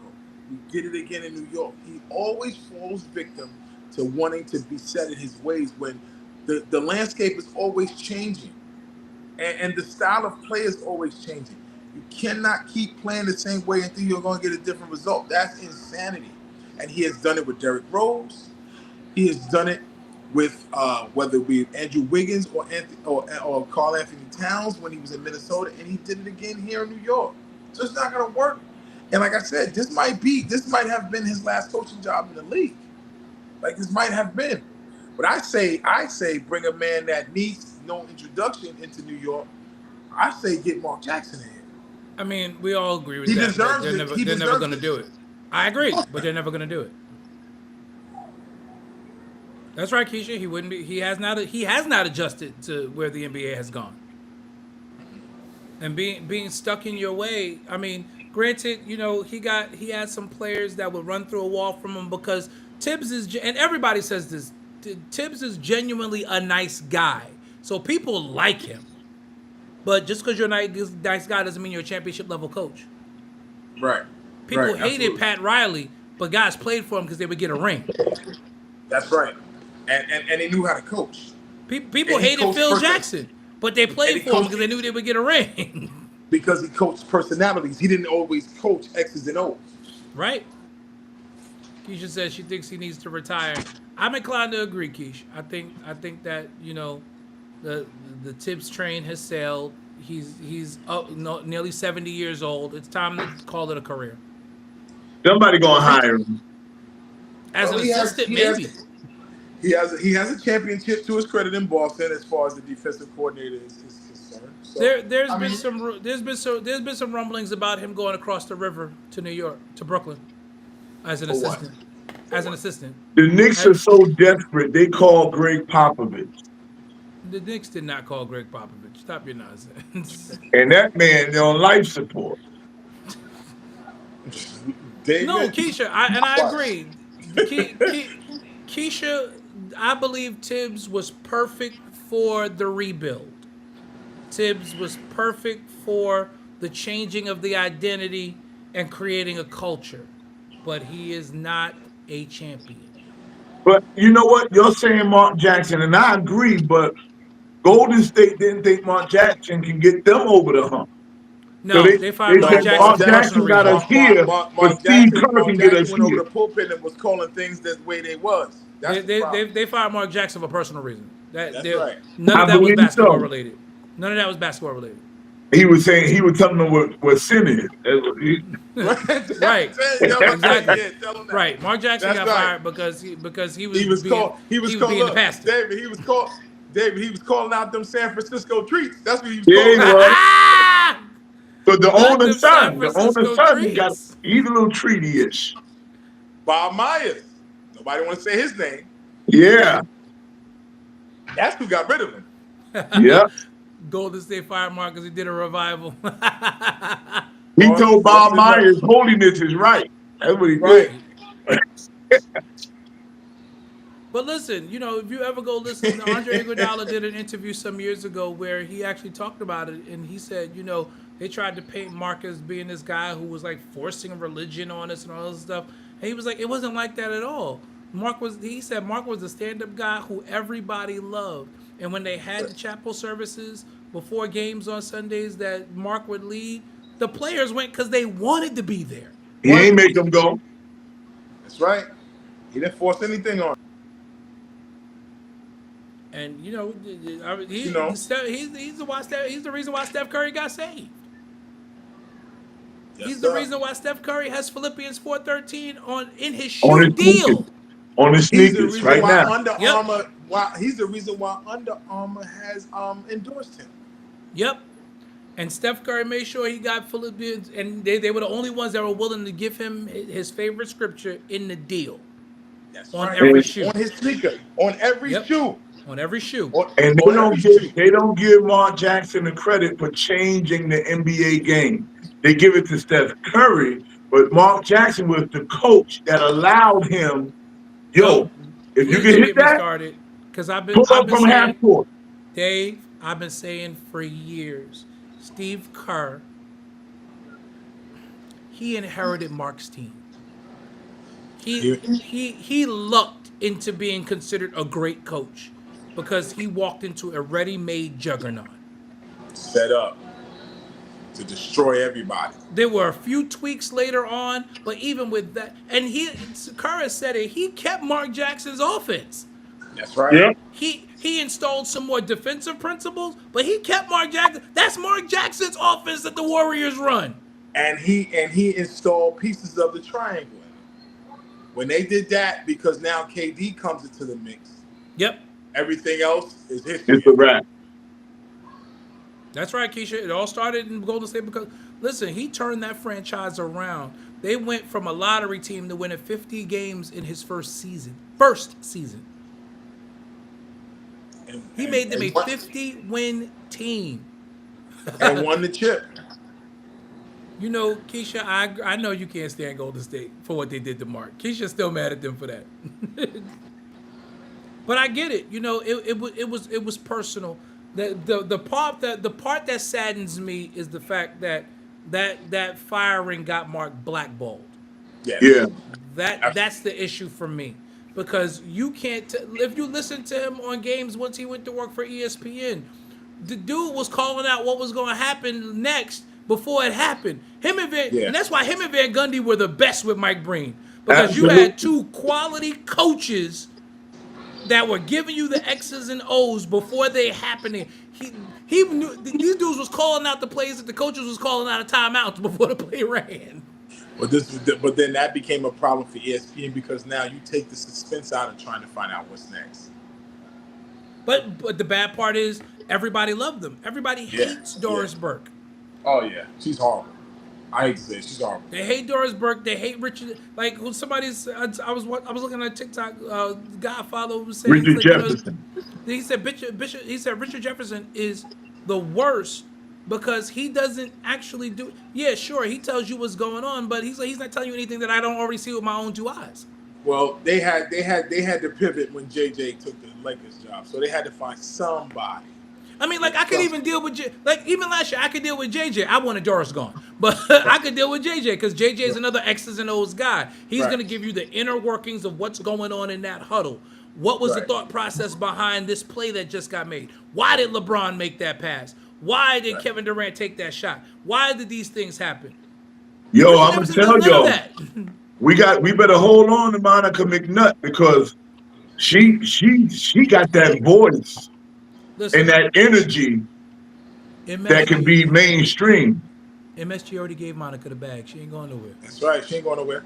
She signed her deal mid-season. Wherever the Knicks go, she goes. She's going nowhere. We better hold on to her. And they made her the primary radio voice, and they threw a couple of TV games when Clyde's not working. And for a simple fact that ESPN tried to grab her mid-season, right? The why they gave her the MSG said no, will not. We see you come. We see that, and they probably call out Stephen A. It right now. It's like they did. Same thing happened with Breen, because Breen wasn't a national voice until he got to MSG and was murdering. ESPN came calling, and MSG said, whoa. Here's this bag. Secure him for the rest of his life. You can go over there and do some games over there. You can do the finals for them and all of that. But as long as we got basketball over here, you are a Knick announcer. And gave him a lifelong deal. Yep. Where he doesn't have to worry about anything. Yeah, him and Clyde said they can do this till they retire. Till they decide to retire. Like, if you notice, Clyde is scaling back his games more. Clyde only did like 15 games this year, but you gonna fire Clyde? No, you're not firing Clyde. He's national treasure. You can't do that. Clyde did 15 regular season games and did all the playoff games. Not one. Clyde said, all you young cats coming up, y'all can work the regular season, but playoff time, that's my He gets paid the way. He's the Black Pee Wee Herman. That's for me. Clyde said, nope. Keisha, you can't be mad they got 4 rings. Listen, those are Mark Jackson's rings, but that's another conversation. But yes, we talked about the KD trade. None of us like it. I really think that the Rockets gave up too much. The Rockets gave up timing for an old man. Yep. Jalen Green is not even in his prime yet. So you give up on him to bring in a guy that potentially can stifle your offense. Yep. He can stifle it. He's a ball stopper. Absolutely. He's a ball stopper. So for him now, Seguna's not going to get many touches in the paint. Right. Not going to be the all-star that he was, because now everybody's going to corral around number 35. He's in Houston now. That's usually what happens when you get guys on the way out of their careers that are trying to find that last magical season and to and for and for Ime to even kind of agree, because even though he can't sign off on anything, I wouldn't want that kind of influence in my locker room. No. If I was Ime, I would have said, "Y'all do this trade. I'm going to New York." That's what I would have said. I'd have said, y'all doing this trade? Hold on. You know they were the number, Leon they were the Rose? number 2 seed in the West. Give me Bradley Right. Beal. You before were number give 2 me in the him. West. You number Like, 2 seed in the West. Give me Bradley Beal before you give me Kevin Durant. Right. At least he's younger.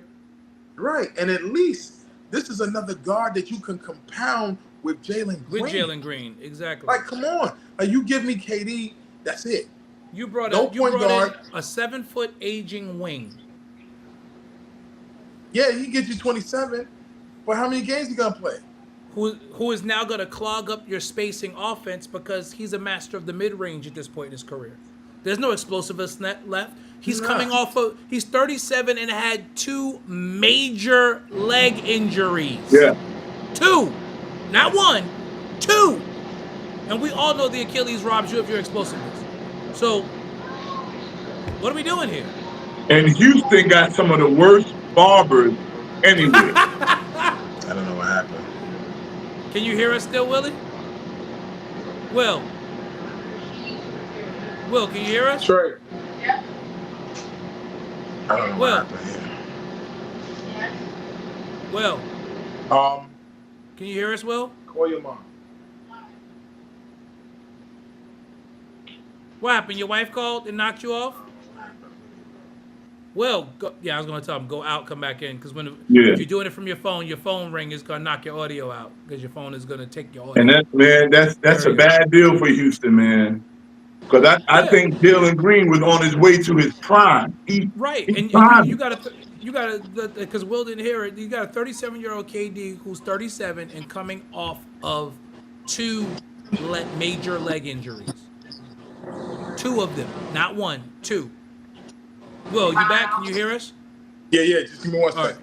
All right. Go ahead and park your car. Let's making sure we good. All right. Yeah. So that Houston. He should say, let's see if he stays healthy. He's not. He's 37. No, he's not gonna stay healthy. No, Keisha, you know I love you, but no disrespect. LeBron don't stay healthy no more. The body is older. Yep. Father Time is undefeated. Always, especially in the NBA, any sport. Jalen Green was their future. Dylan Brooks was their enforcer. So you lose toughness. No, they were missing a closer in that series against Golden State. I agree with that. But KD's not the answer. My thought process is this when it comes to KD. You bring an offensive punch that they didn't have, right? Or supposedly didn't have. Because we saw flashes of Agreed. Curry old too. They're young, right? They're young. Yes. And yes, they have to gain this experience in order to get better. But it seems like Houston is that we got to get back relevant and win now mode. So we got to get somebody in here that's going to not only elevate our fan base again, even though the fan base is great in Houston, but we need a marquee. We need a closer. Right. But you'd rather a 37-year-old closer than to create a 23-year-old closer. Bad choice. And it's going to show up because now you have a and I don't want to call him an enigma, but he's bad with the media. He spends more time fighting people on Twitter than he should. Right. Give me 1 second. I gotta take this. Oh no, do your thing.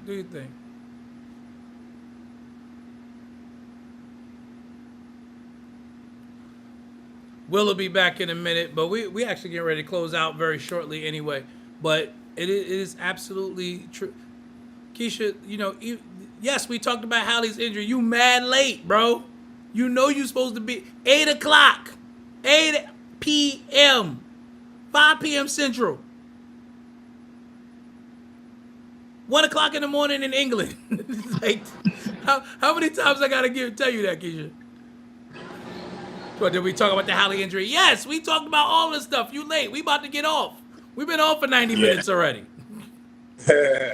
Show over. I got on a little late, but trust me, the NBA is going to be with the new deal and everybody moving over to ESPN. Yep. The NBA is back, literally back next year. The only thing I'm saddened about with this new deal is the fact that we will no longer be able to get our home announcers in the first round, because there's something about hearing Mike Breen and Clyde in the Garden on MSG during the playoffs. Right. I know we can't have it be on the first round, but Right. oh, you got jokes. She said, "Sorry, I was watching Reese missing layups." You know what? You're gonna leave Angel Reese alone, Keisha. Leave your sister alone. Leave your sister alone. Go outside and help your mom. And yes, Q the Prophet. Yes, we talked about that. SGA achieved what only Jordan and Shaq have done. He ran the table. He ran the table. Sam said we hit the benediction, Keisha. Right. Everyone standing. Everyone standing. But nah, we shout out to, of course, Davey Wright, one of our regulars. Great conversation tonight. As always, my brother Willie Green. Listen, 2 weeks. We're 2 weeks away from the premiere of the Green Room. We're 2 weeks away. So y'all get ready. Another huge podcast featuring Willie Green with some of gospel hip hop and gospel music's finest coming up. We got some stuff that's working out. It's gonna be. Watch out for those teasers the next couple of weeks. So yeah, next few weeks we're gonna be getting to work. We're gonna get some more teasers coming out, and we're gonna get some videos going. And yeah, y'all not gonna want to miss it. Y'all gonna have podcasts to watch between this and the Green Room every week. Y'all gonna have stuff. Y'all gonna have content that y'all can consume, and we thank y'all for being a part of this. Shout out to L, who's teaching tonight. That's why he's not with us. I'm not sure where J Mac is, but he be busy. That's what happens when you're presiding bishop. DJ Ted Pacusa, I love you, bro. My brother Q, the Prophet. Green Room is back. Yep, the Green Room is back, and we know you're gonna be a part of it, Q. So we ain't even worried. It's about to be some good stuff going on, and that's a perfect way to segue out of this nonsense with Jim Jones and Nas. What is happening here? Heavy is the head that wears the crown. Why does this man think that he is on Nas's level? What did Whitney say back in the day? Crack is whack. Crack is whack. Wait, Bishop J Mac came just before the benediction too. Here late, but I'm here. Well, you always welcome here, Bishop J Mac. We done ran through it. We didn't get to no WWE tonight, so we're gonna definitely do that. Again, just real quick on that. For those of you who were worried, WWE did announce that Night of Champions is still happening in Saudi as planned. Night of Champions is still happening this weekend in Saudi as planned. So I don't know what to say about that. The advanced team got stranded yesterday. I don't know if you heard about that. The advanced team for the WWE went out and got stranded in Qatar because of missiles flying back and forth. So if you look on a map, for those of y'all, you got Israel here. Yeah. You got Saudi here, and you got Iran over here. So Saudi airspace is right in the middle of where they're firing missiles back and forth at each other. So you got Qatar over here, the first leg of the trip. They're trying to get into Saudi, and all the planes got grounded. So some of WWE's people are stuck in Qatar right now because they can't get into Saudi due to all the fighting that's going on. You know what, J Mac? I'm so mad at you. Listen, the sell-off has begun. Drew Holiday, Kristaps Porzingis. Jaylen Brown is next. Listen, I saw the report today. They are fielding offers for Jaylen Brown. Houston has, if he goes to Houston. Now, if Jaylen Brown goes to Houston, that's a different story. There you go. That's a difference maker. Different maker right there. That's a difference maker. Because you have a bona fide star with an old superstar. Oh, he declined it, but Keisha, they turned around and gave him a 3-year extension worth $119 million. So Kyrie, that was a business move. Put me up. Of course, because they don't want him to go to LA. It's in the chat. They don't want him to go to LA. Come on, J Mac. I'll wait for you. You one of the originals. You a host of this show, so I'll wait for you. I won't go off. They the air didn't without want. They getting didn't you want on. Kyrie to go to LA, Keisha. That's why they did that. J Mac is here. I gotta say this real quick. First of all, good evening. Apologize, I've been running all day. Sorry, You guys. good? You good, brother? You Um, already know. I don't know if Jaylen Brown is gonna find a place, and I'm gonna tell you why. The league, the word is going around the league that nobody wants to touch that $300 million contract because they don't think he's worth it. So I think the only place he will end up is Houston. I don't see anybody else taking him because of the. A lot of people say he's not a $300 million man. Well, we said it when he signed it, by the way. We did. But here's You the know. thing with that. If they do that, you're gonna have to trade Alper and Sengun. Sengun would have to be in that deal. Let me clean that up for you a little bit, J Mac. He's not a marketable $300 million man. I agree with that too. Where Jason Tatum is. Yes. So yeah, Keisha, it is a possibility he could end up in Miami. Pat Riley would take him. They got the cap space. Pat Riley would love to have him. Absolutely true. And Since since they they couldn't struck get out on the KD. KD deal, yep, they struck out on KD. They So, couldn't get KD, so that's you a could nice see that. that's a nice consolation prize. Is it no state tax in Miami or is no federal tax? No state tax. No, Texas and Florida have no state income tax. So why wouldn't he go to either one of those cities? You get to keep more of your money. Keep that bag in his hand. I go to Houston because now that reunites him with Ime, and he loved that offense because He loved Ime. Absolutely. He thrives in the offense. So that's another. I'm sure Ime is probably working the back channels like, can we get him here? Right, because Ime made him an all-star. I'm also hearing that they may be trying to put the band back together in Houston with KD, Westbrook, and Harden. That don't even make sense. That don't make sense. Listen, I wouldn't be surprised. You want 3 old men, and you think that's gonna? You had the number 2 team in the West with a bunch of youth. Nothing, and mind you, controllable youth because nobody is doing extension, and you traded that away for an extension eligible Kevin Durant, who's gonna want upwards of $40 to $50 million a year in extension. But That's crazy to me. I gotta ask this. And you traded Jalen Green. Even though we way off of the Oklahoma City winning the championship, is there an APB out for Steve Ballmer right now? Wait, somebody called Donald Corey Ballard. I'm sorry, I had to take that shot. I had to. I think he's in Inglewood about to jump off the Intuit Dome because the man that they told him to get rid of went out and won him the championship, and we brought back PG for that. Yep. Well, but I said when they traded Shea, I said that was stupid. The Gotta Clippers love the had Clippers. SGA. Gotta love the Clippers. Like Sacramento had Hallie. Blow the Like, dunk. what are y'all doing? They had a Yeah. Gotta love the Clippers. That's all I can say. And That's the all I'm Kings. gonna say. keep that young. And now the Kings have lost Hallie. They've lost De'Aaron Fox. Like, there's some teams that are as bad as people talk about the Knicks. There are some other teams that are just way more incompetent in their front offices. You just They don't hear talk about them about- because they're not in big markets. They talk about the Knicks haven't won a championship in 53 years, but at least they won 2. The Clippers have been in existence 57 years and have not won a championship in 57 years. That's correct. So let's put that in perspective. The Clippers have been in existence, been in the league 57 years, and have never won a chip in 57 years. Can we go one better? The Clippers have never even been to the finals. Never been to the finals. Never. They've been to a finals of Western Conference. No, I'm talking about. no. Come on, No, Willie, you no, know better no, than no, that. You know better than that. don't even fall for that bait, J Mac. No, no, Willie, absolutely not. Listen, man.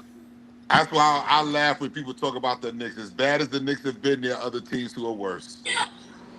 I And think that's the truth. There's no consolation in that, but it's true.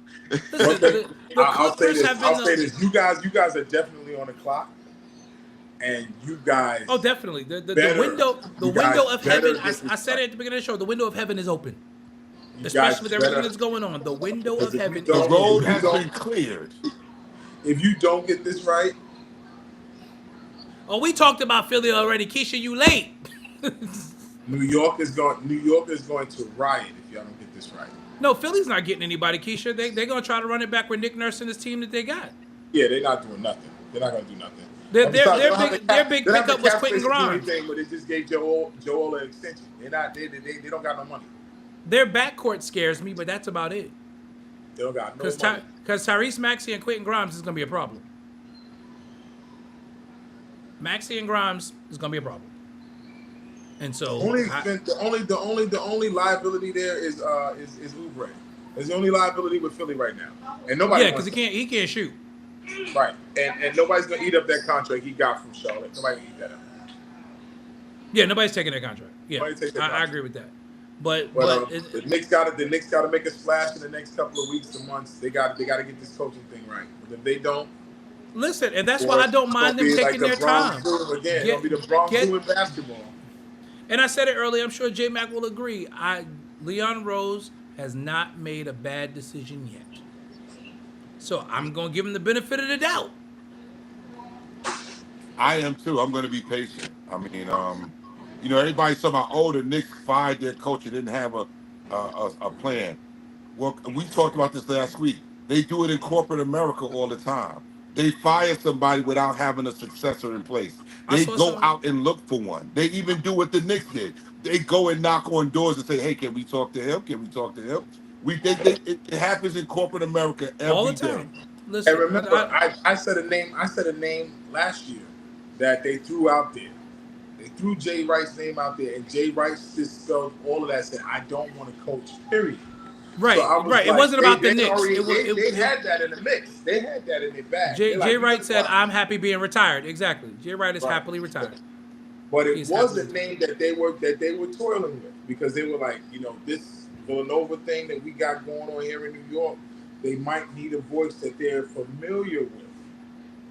And being that Jay didn't want to come back, now Jalen is there like, listen, man, I didn't come here for this. I came here to win. And you got to give me what I need to win. And listen, even Josh Hart was like, "Stay retired." Cat out of there again. And I feel bad for Cat because Cat's name is in so many trades right now. It don't make sense. He's not going nowhere though. They're not getting rid of. It's Nah, only he been 1 year. They're not getting rid of Cat. They're not gonna get rid of Cat. I know one thing. And how about Porzingis? Going to Atlanta, that's gonna be something. He's going to Atlanta. Okay. Him, Risha Shea, and Trae Young, formidable That's trio. gonna be something. But Porzingis got to stay healthy. That's the main objective for him. If he's not healthy, it's a bad deal. Yeah, they're taking a chance. That's what they're doing. They're taking a chance. They're taking a championship chance. Yeah, because they know the league is So they the East is wide open right now. No, it's not. Yeah, the East is wide open. So everybody want to take their chance. They're gonna take a shot. No, it's not. It's You the don't think Knicks. so? Listen, I'm telling you this And the right now. Cavs. It's the Knicks and the Cavs, and the Pacers is a long third, and everybody else follows. I'm telling you that. I agree. Because without Tyrese, I gotta see how they play without The Pacers Halliburton. will always be trying to catch the Knicks and the Cavs. Boston is done. Yeah, I gotta That's see how it. they play without Halliburton. I gotta see how they play without Halliburton. I said this to D-Lo in the chat earlier. I said they're gonna be okay, but Carlisle has to revamp the offense to let these other guys be able to run free. Because you think about He'll it, do right? it. He'll do it. I think it's gonna be because now TJ's gonna be the starter. He's gonna be starting PJ. He has to because he's gonna be the Energizer Bunny that keeps that style of play going for them. Macklin's gonna be the 2. Nembhard is probably gonna play the point guard off the bench. He's probably gonna be their 6th man. The other guy, who's it? Nembhard? What's the other guy? Mathurin. Mandarin's gonna play the 2. He's gonna start. He's going to start at Yeah, three. Mathurin. But the other guy, and Pascal's going to play the three. I think that should be their core right there.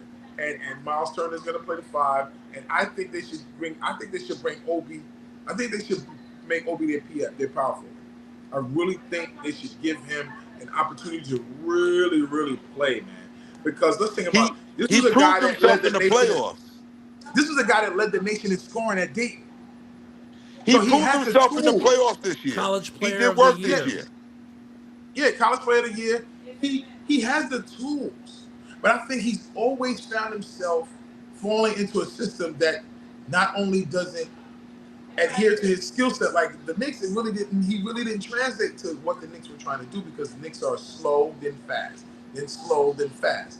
But the Pacers are fast, and that moves to his skill set. So he's able to move around. He's able to fly around. So for him, this is going to be an opportunity for him to get into that starting lineup and really, really first. I'm going to put this out on a limb. If Obi is the starter in Indiana, I think he's going to be an all-star. If he's able to really buy into what Carlisle's going to have to readjust and do. Because they're going to put the ball in his hands. It's not like he can't. Not like they won't. If they put the ball in his hands, good things are going to happen. And he's proven that. He proved that in these finals. They put the ball in his hands. He did work in the playoffs this year. He did work. Yeah, he was really good. He's really another Aaron Gordon. He did work. He did. You got to give him. He can do work if you allow him to do work. Yep, I agree. Absolutely. Well, we're going to bring it in for tonight. Great show as always. As always, good to see everyone. Willie, thank you. Again, Keisha, don't be late next week.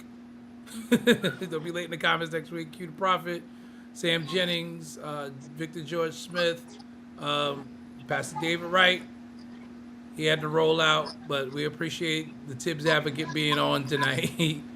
And of course, as always, all of you, we're back here next Tuesday night.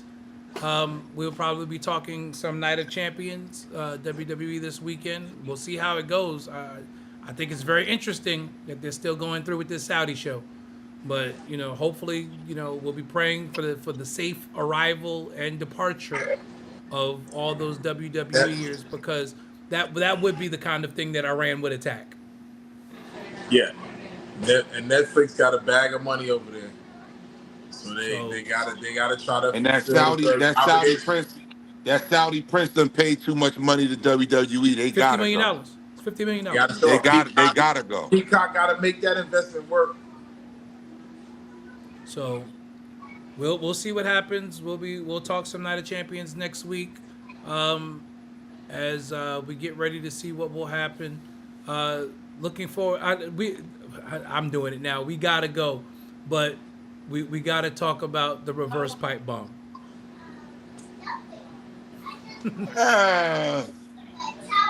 Gotta talk about the reverse pipe bomb. I think people are making more of it than it is to me. See, because every place I've looked, people talk about how brilliant it was. Here's my thoughts on it. Okay. I've watched it a couple times now. I think the idea of it was brilliant. I don't think Cena executed it as well as people try to make it seem like he did. Right. I agree with that.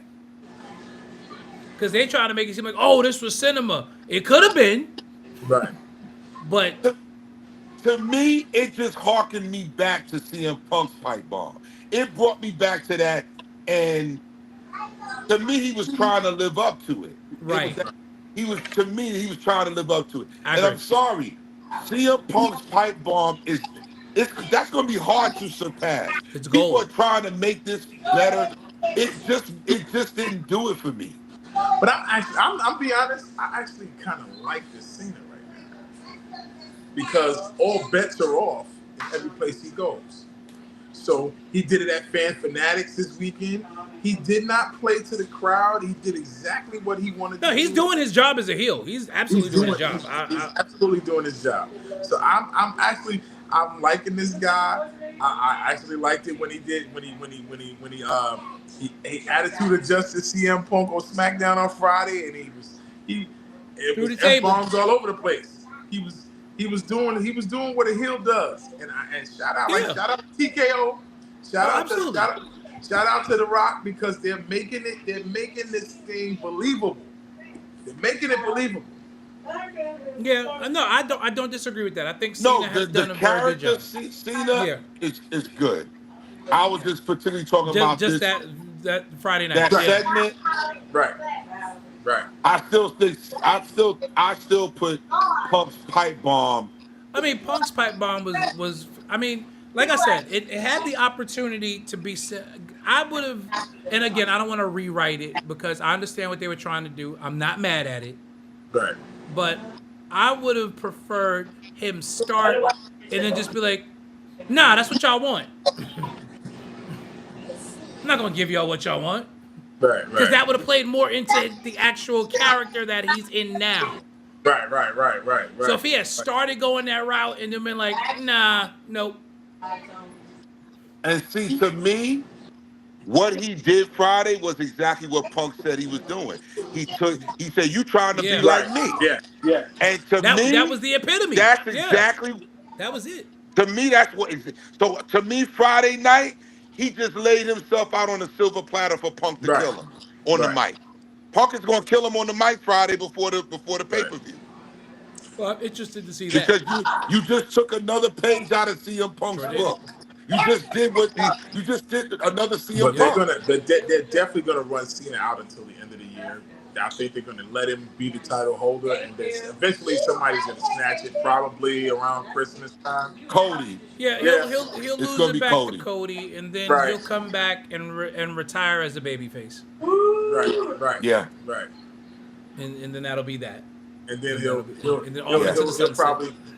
probably STFU The Rock and get out of there, something silly like that. The storyline will change back. Well, you used me, and now we're not going to use you. Did you see the interview that Cody did at Fanatics Fest? No, I missed it.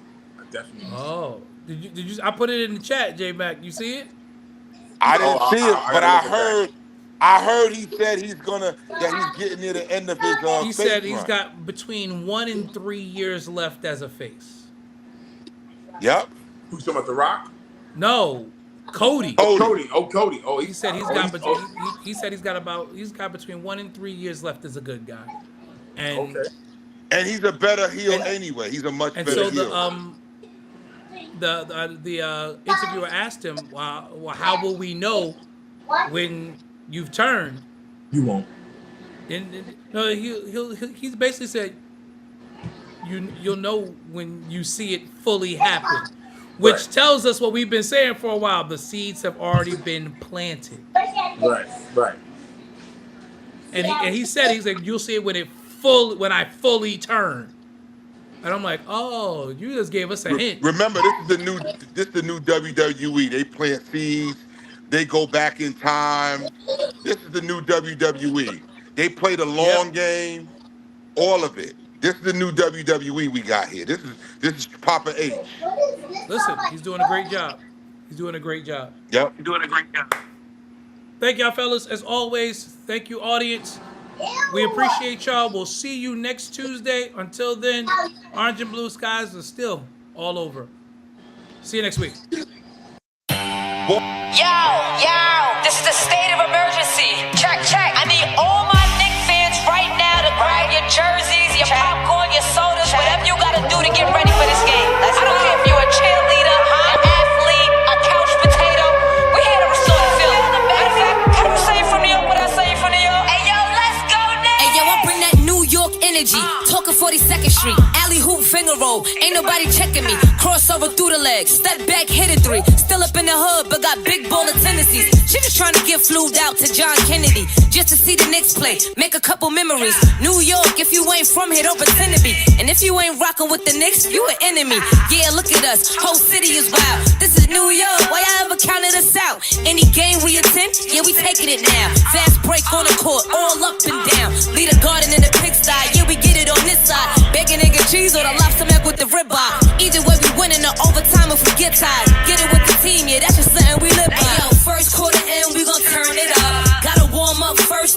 making a dub. By the third quarter end, no, they ain't catching up. Gotta stay in the lead before that shot clock buzz. If the Knicks get a win, we gon' do it again. Make the finals once before, we gon' do it again. Bounce back in the fourth, we gon' do it again. It's been a while since the chip, but we gon' do it again. Yeah. Yo, put your hands up. If you rockin' with the Knicks, put your hands up. Yo, put your hands up.